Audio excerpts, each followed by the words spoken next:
Los contenidos de los programas de opinión emitidos en este canal son responsabilidad de las personas que los expresan. Por lo tanto, no comprometen la línea editorial del canal. Teleamiga Internacional, transformando vidas.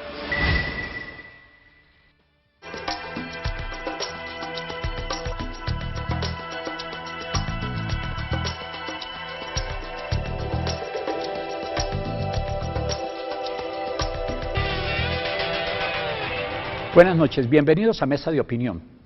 Hace 15 días estuvimos con el doctor Alejandro Ordóñez, Procurador General de la Nación, y desde entonces lo invitamos para que nos aceptara estar nuevamente en Mesa de Opinión. Y él generosamente lo hizo porque los temas para tratar con él pues son muchos y no nos va a alcanzar esta nueva media hora, pero vamos a tratar de abordar con él algunos de esos principales temas. Señor Procurador, bienvenido nuevamente a Mesa de Opinión. Gracias, Recaude, le agradezco mucho su gentil invitación. A usted. Gracias. Mire, hace 15 días habíamos dejado planteados unos temas. Por ejemplo, ¿no le parece que 9 magistrados de la Honorable Corte Constitucional han de alguna manera legislado en materia de aborto? Pues por supuesto que sí. La Constitución es muy clara en cuanto a la protección al derecho a la vida y han pulverizado, hay que decirlo con todo el respeto que me merece la institución de la Corte Constitucional y cada uno de los magistrados, pero han pulverizado las normas constitucionales en materia de derecho a la vida. El constituyente fue pro vida y por eso plasmó el artículo tal vez 11 de la Constitución, donde se protegía la vida en todas las circunstancias, y la Corte ha venido mediante el control de constitucionalidad y sobre todo en acciones de tutela, haciendo cada vez más flexible y desprotegiendo al más débil y al más desprotegido de los desprotegidos, que es la criatura en el seno de la madre.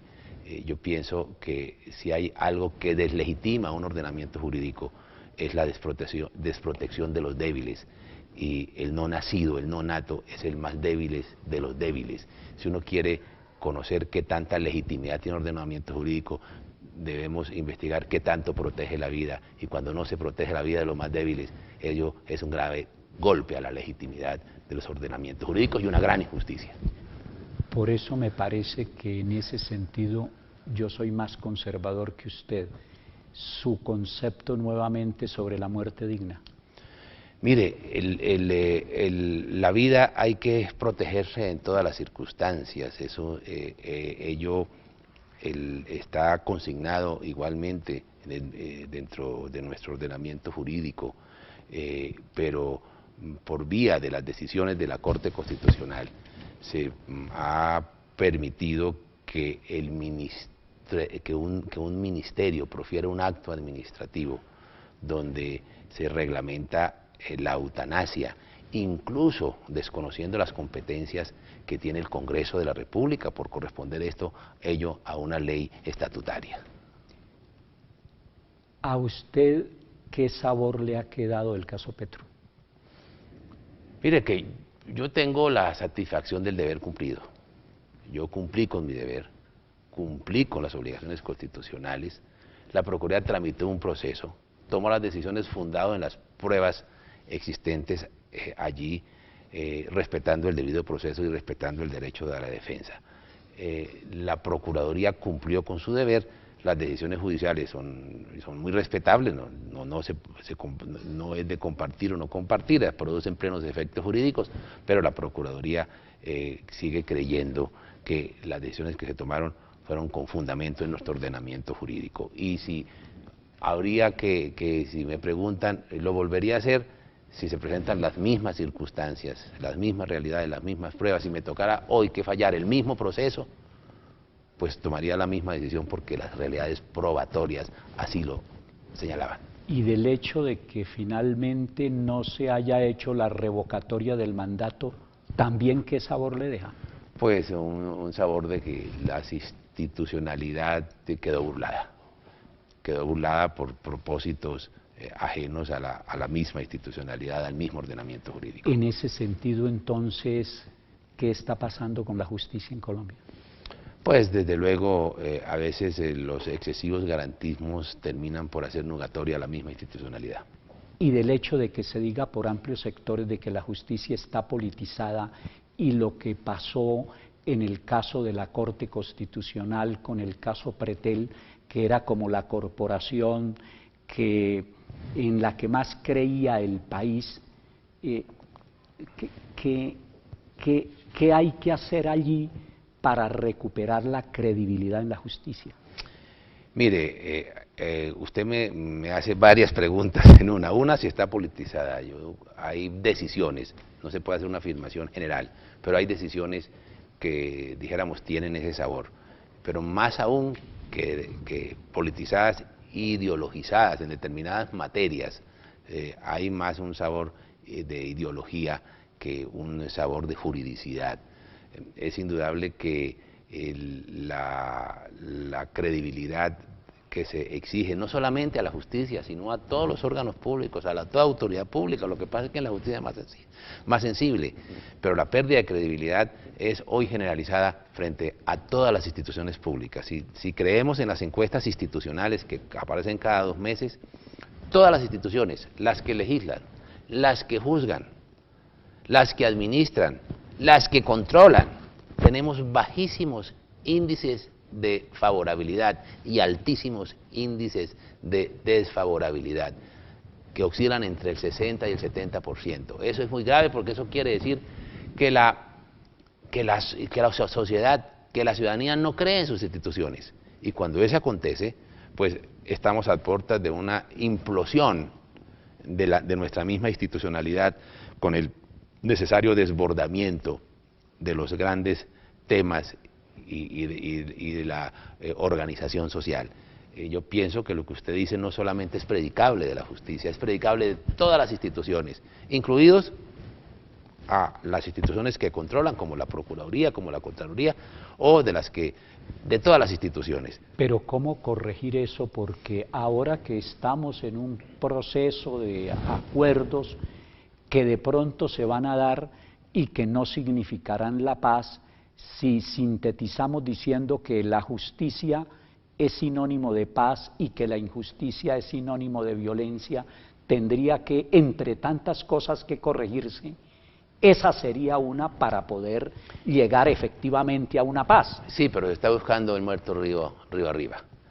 Este tema no lo arregla ni la ley, ni la Constitución, ni las asambleas constituyentes, ni acuerdos políticos, porque el tema los desborda, porque el tema es un tema de una crisis ética, de una crisis moral sin antecedentes, y es indudable que el esfuerzo que se debe hacer es en ese sentido, no simplemente en el institucional.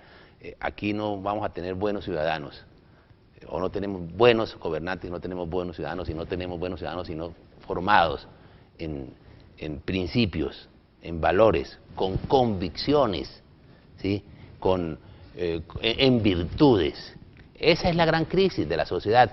Los temas constitucionales, los mismos problemas que teníamos en el año 90 los tenemos hoy y más agravados. Eso a largo plazo, señor procurador, pero a mediano y corto plazo, ¿qué hacer? Porque es de urgente solución.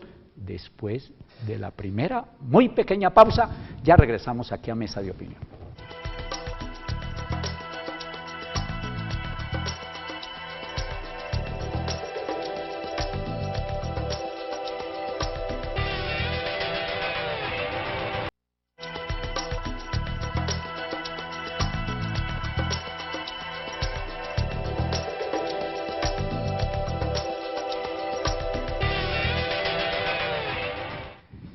Regresamos a Mesa de Opinión.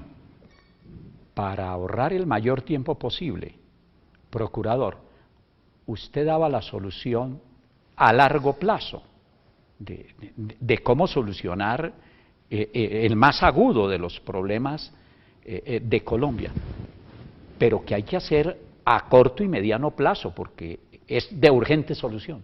Mire, hay dos cosas. Uno, a corto y a mediano plazo las instituciones deben funcionar. Quienes tenemos competencias para controlar, para juzgar, para exigir el cumplimiento de los deberes, debemos actuar con eficacia, debemos actuar con prontitud, pero paralelamente las políticas públicas deben construirse en perspectiva de familia. Y aquí en muchas ocasiones lo que hay es unas políticas públicas que afectan la familia. La cultura de la muerte hoy en día es política pública el aborto, la eutanasia, incluso el desmonte de la patria potestad por parte de los padres de familia. Entonces, hay una cosa que es paralela. Nosotros debemos que hacer un gran esfuerzo para lograr hacer toda una pedagogía, la pedagogía social de las virtudes, la pedagogía social de los valores, para restablecer, para construir buenos ciudadanos. Por ejemplo. Pero que las instituciones actúen como deben actuar, que la Fiscalía, que la Procuraduría, que la ley, que la Judicatura, que el gobernante cumplan con sus deberes, cumplan con sus funciones.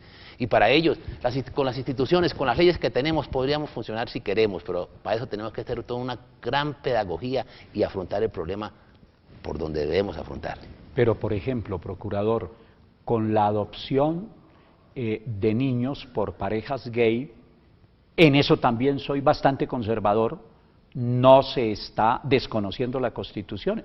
Temas como eso claro que no son solucionables sino a través de manera institucional, porque ese no le parece que es un poder que se ha dado la Corte Constitucional. Claro, aquí la Corte en esa materia desconoce las normas constitucionales.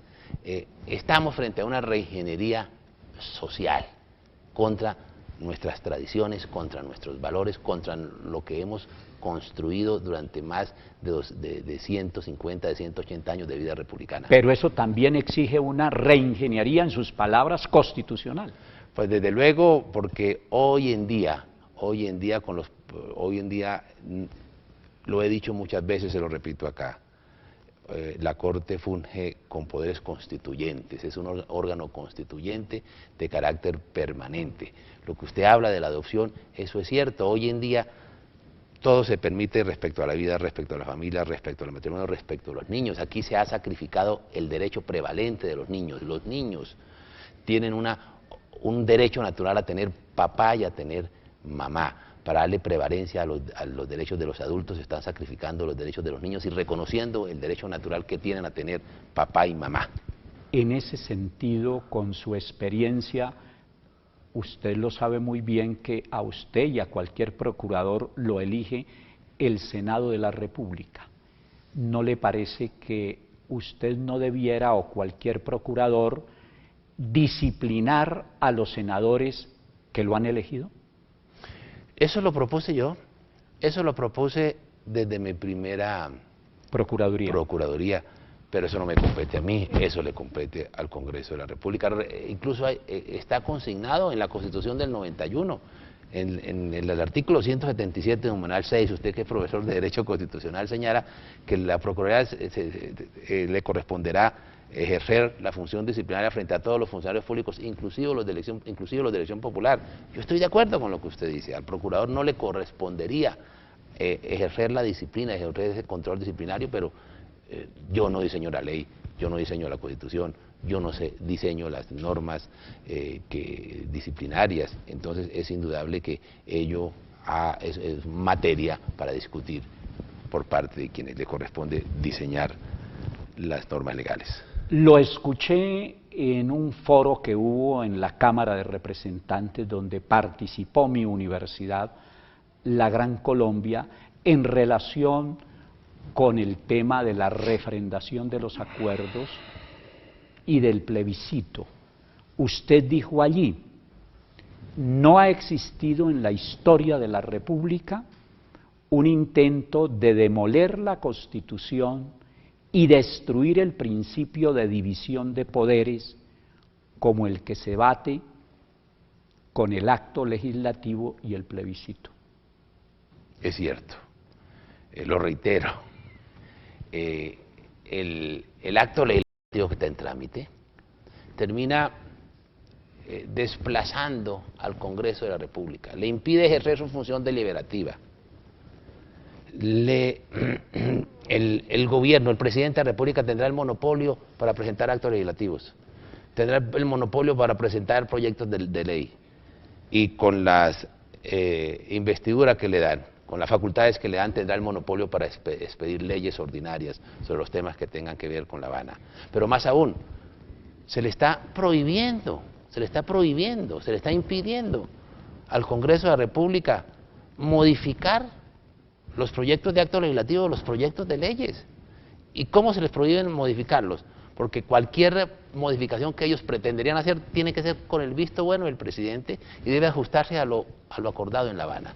¿Podrá ser viable que ese tipo de decisiones se produzcan finalmente en el Congreso cuando se requiere de manera expedita que se cumplan los acuerdos de La Habana, si finalmente se dan, después de la última muy pequeña pausa en que le preguntaré sobre qué ha pasado con los santandereanos que han querido llegar a la presidencia de la República?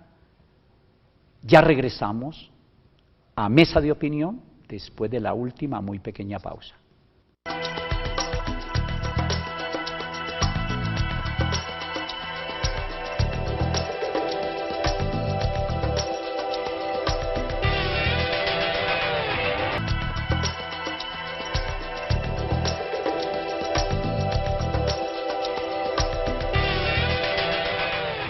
Regresamos a la última parte de Mesa de Opinión. Señor Procurador, no repito la pregunta para ahorrar tiempo. Su opinión. No, mire, yo no me distraigo. Yo no quiero sino ser buen procurador, terminar el periodo ejerciendo mis funciones, ejerciendo mis competencias. Cualquier otra consideración que yo hiciera sería distraerme de las funciones tan importantes que me toca cumplir. Y sería, dijéramos, estuviera incumpliendo los deberes que ha asumido con toda decisión y con toda escrupulosidad. Entonces, yo no me distraigo en esos menesteres. ¿Me permite, con todo respeto, decirle algo? Con gusto. Yo no se lo creo. Bueno, cada día trae su afán y desde luego que sería de mi parte una irresponsabilidad hablar de esos temas, porque eso incluso delegitimaría las funciones que me toca ejercer durante el año que resta. Bueno, pero es que es indiscutible que en vastos sectores de la opinión pública se dice que usted es seguro candidato presidencial, y no me cabe duda que después de haber desempeñado en 2 oportunidades la Procuraduría General y cumpliendo eficientemente sus labores, así parte del país no comparta algunos de sus criterios, justamente por la razón que hemos anotado de que una de las funciones o su función esencial es hacer que se cumpla la Constitución y en general las leyes, y defender los intereses de la sociedad. Por supuesto que eso tiene distintas posiciones y opciones, depende de la óptica con que se mire. En esas circunstancias, díganos, ya nos dijo que cada día trae su afán. ¿Eso qué significa? No, pues sencillamente que yo no pienso en eso, en esas, dijéramos, opiniones de las que usted refiere, que las respeto profundamente, pero yo no puedo, yo no debo, no quiero pensar, mientras tenga estas funciones, en otros aspectos o en otras actividades que pensadas hoy y consideradas hoy interfieren en el ejercicio de mi función constitucional. Permítame también que le pregunte, ¿cuándo cree que el Consejo de Estado va a decidir lo suyo? Yo aspiro y espero que el Consejo de Estado, dentro de su sabiduría, tome prontas decisiones sobre la demanda que se está tramitando contra mi elección.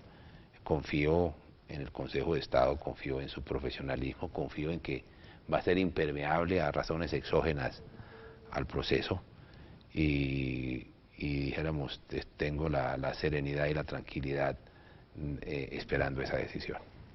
¿Y no le parece que si la decisión fuera de que usted saliera de la Procuraduría, el Consejo de Estado le estaría haciendo un muy buen servicio? Bueno, esas consideraciones son suyas y yo no hago ningún juicio sobre el tema. De lo que no le he preguntado y de lo que no dice usted corrientemente en los medios, cuéntele algo a Mesa de Opinión, procurador.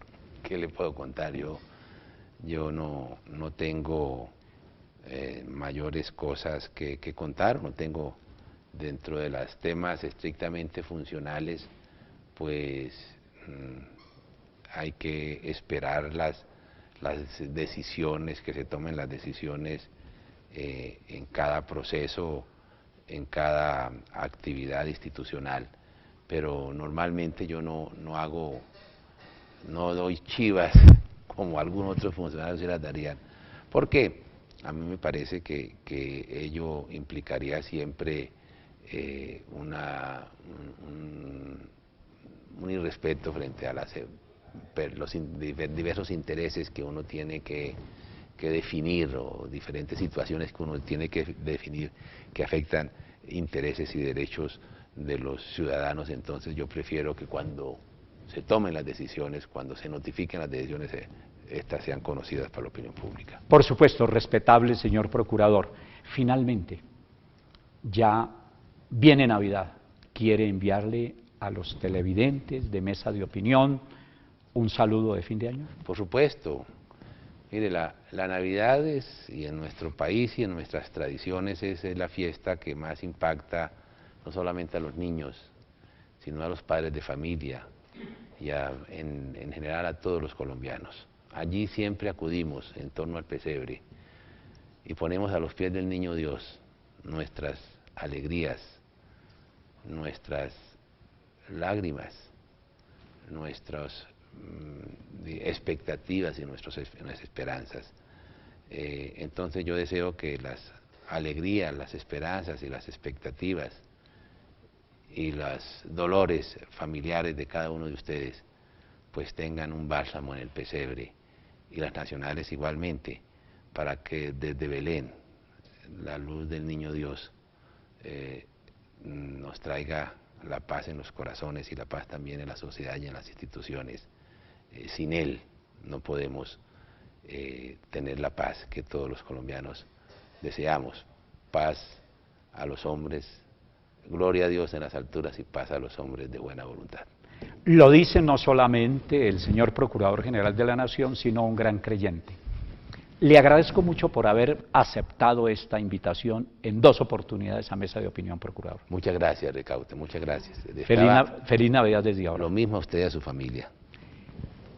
A ustedes, como siempre, muchas gracias por permitirnos entrar a sus hogares.